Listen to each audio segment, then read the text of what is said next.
Good afternoon, colleagues. I'm glad to be here, and thank you all, especially the organizers, for having us here.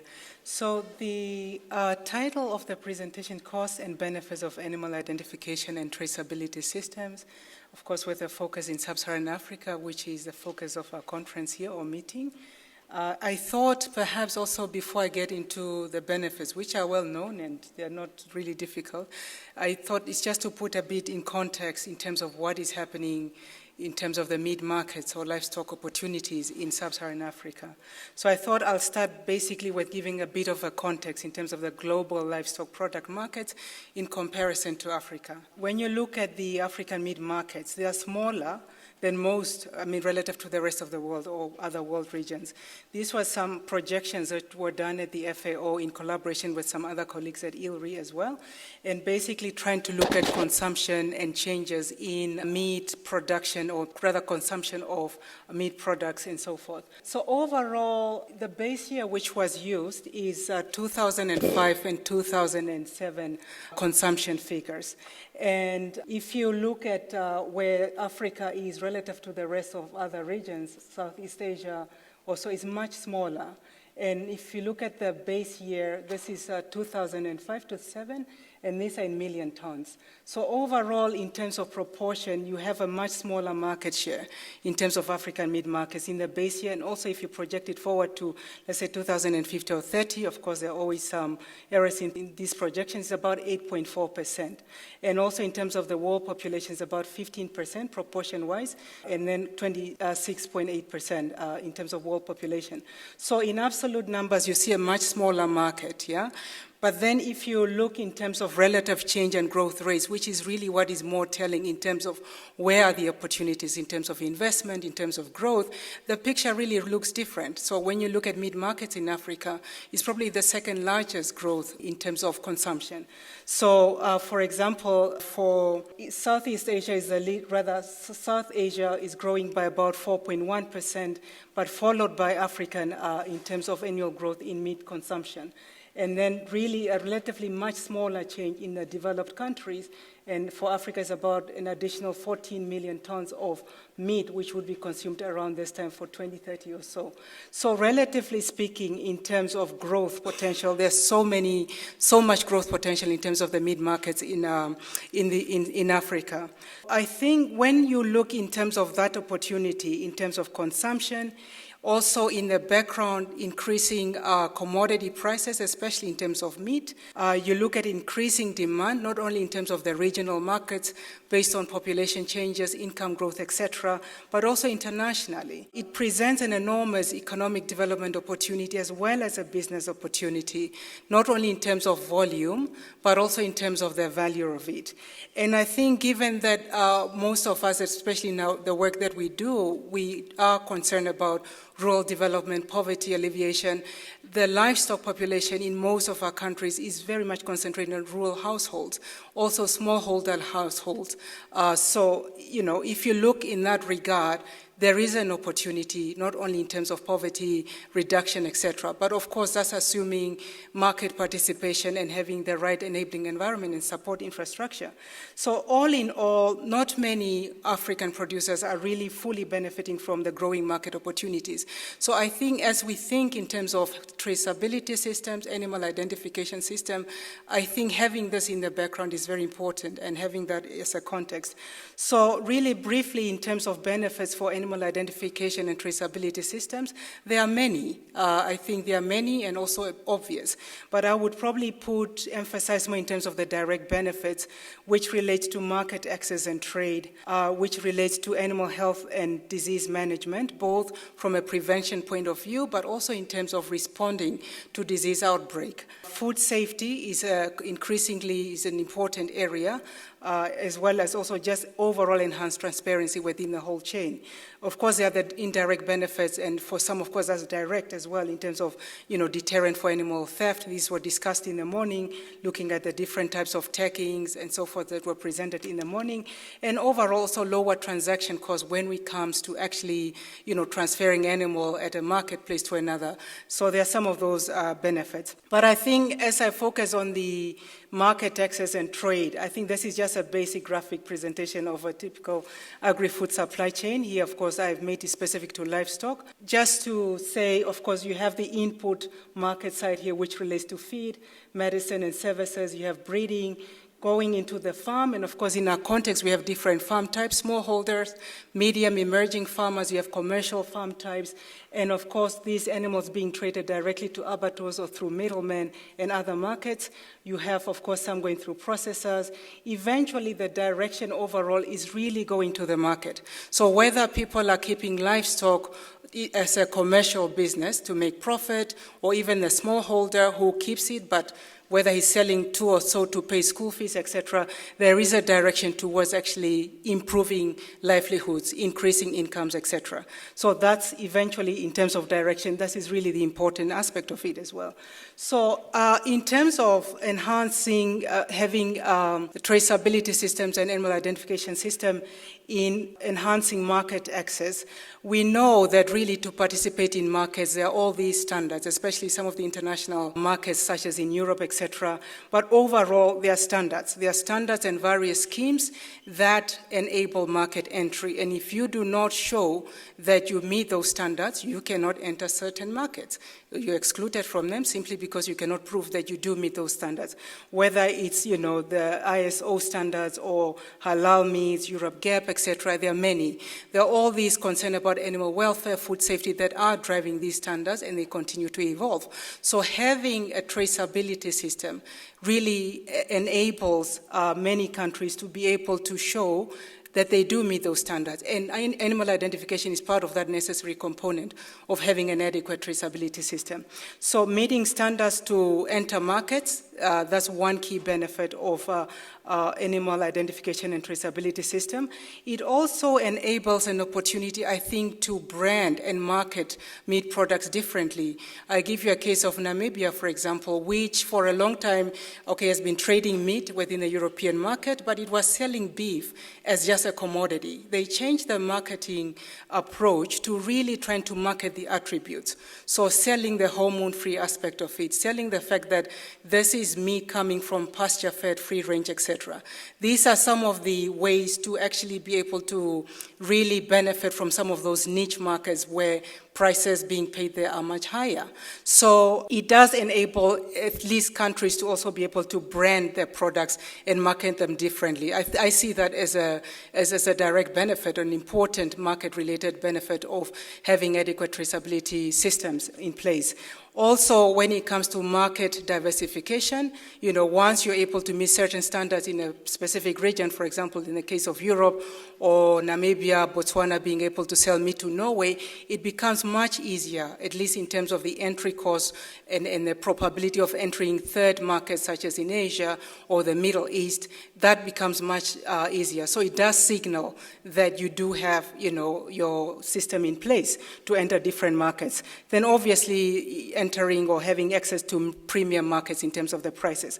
So I think in terms of market access, those are direct benefits that I see as very important, especially in the case of some of the opportunities that we have in the region. So not only focusing in markets outside Africa, but even when we think about regional trade and how to improve regional trade within the continent.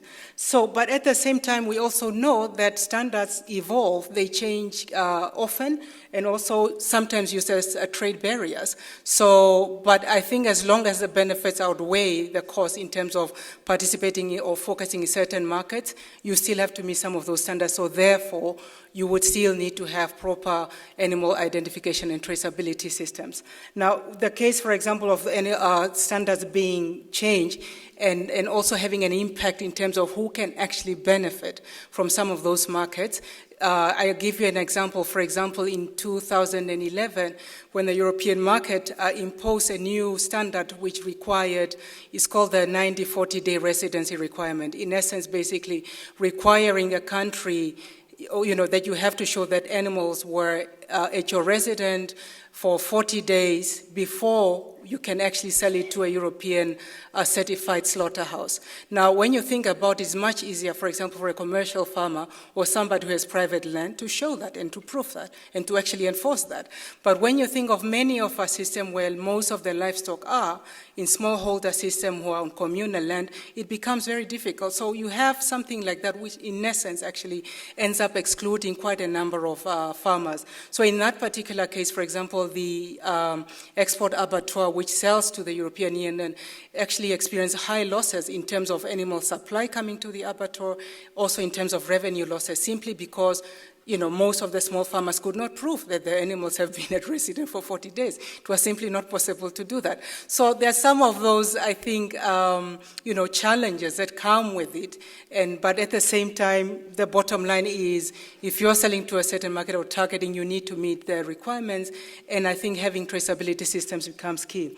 So yeah, but I think the question there is to say there are those benefits, but then when we have to look behind the picture is to see how do we improve infrastructure, whether related to traceability system, such that it can be more inclusive, such that you can have more of the smallholder farmers, more of the rural poor be part and parcel of those markets. If they're simply excluded because of those, then really, yes, it's great. You can say it's a success story. You are participating in a high-end market, but how do those benefits trickle down to the rest of within the chain? So the most important benefit, I think, when it comes to a traceability system, obviously, is being able, it relates to animal health and disease management. We know the cause of animal disease outbreaks can be significant, directly in terms of animal losses, obviously, in terms of income losses, and also in terms of productivity, the impact on animals in terms of productivity, that's also an indirect cost.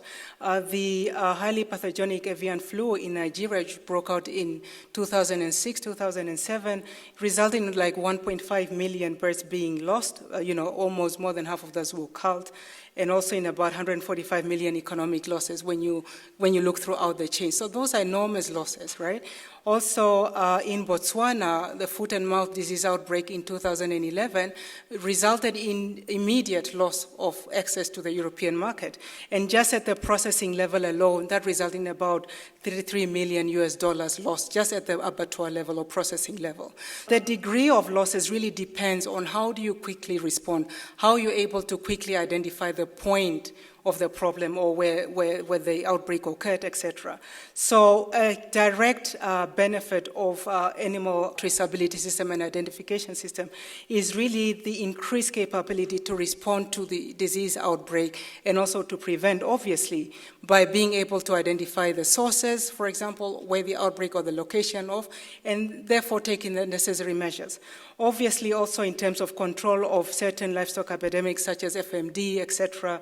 So risk management in terms of animal health, that's an important benefit. Also, the reduced negative economic impact. I think if you have traceability systems that are working well or that are adequate anyway, you are able to avoid losses. And I think sometimes we look at the losses in terms of how many animals died, but when you really think in terms of the avoidable losses, that if you take those into account, it becomes enormous and extremely a real benefit in having those systems in place. From an animal health point of view, a disease management point of view, it's extremely important benefit. So of course, when it comes to food safety, a lot of the markets and standards, all these are being driven by concern in terms of food safety, not just consumers, also public health officials, etc. So in terms of zoonoses and foodborne disease management, traceability system has a direct benefit in the sense that it allows improved access in terms of chain information. So you're able to really go back all the way from, let's say, the retail level, if it's working properly, and go to the source where the contamination occurred, and then be able to either, take the right action, take things off the shelves, or go to the farm where the problem was, etc. In that sense, that ability to track back really and identify where issues are, that's a direct benefit of traceability systems, obviously. And overall, I think in terms of the overall chain, you have really that positive externality. So yes, you have animal identification being done probably at farm level, at producer level in terms of the chain, right? Also in terms of abattoir. But in terms of the benefits from a food health, public health point of view, it really benefits society at large. in terms of the rest of the, consumer level as well. So there is that positive externality, which sometimes we do not take into account when we calculate these. But at the same time, as I pose that, I also ask the question, are we also just shipping the good apples out? So when we think of food safety, yes, but sometimes if you have, when the orientation is so much towards the export market, sometimes the good quality meat or the good quality meat products are geared towards. The lower quality meats are geared towards local consumption, etc. So in that way, even when we think of food safety, whose food safety are we really, of course it's everyone, but I think there is that element that we tend to ignore in terms of the local consumption. Also, we know most of our markets, in terms of the informal market, how do we look at that and how do we make sure all these systems also benefit food safety elements in some of those markets for local consumption. So cost, I think these are relatively, simple, of course. I think they were discussed a bit in the morning, so I'm not going to dwell on them. But this is just a very simplified way of showing, let's say, a supply chain. You have inputs, production, abattoirs. Obviously, the element missing there is also the support services in terms of government, finance. This is a very small element of it. But obviously, the big cost in terms of registration, the individual identification, so the cost of the tags, the tagging itself, etc.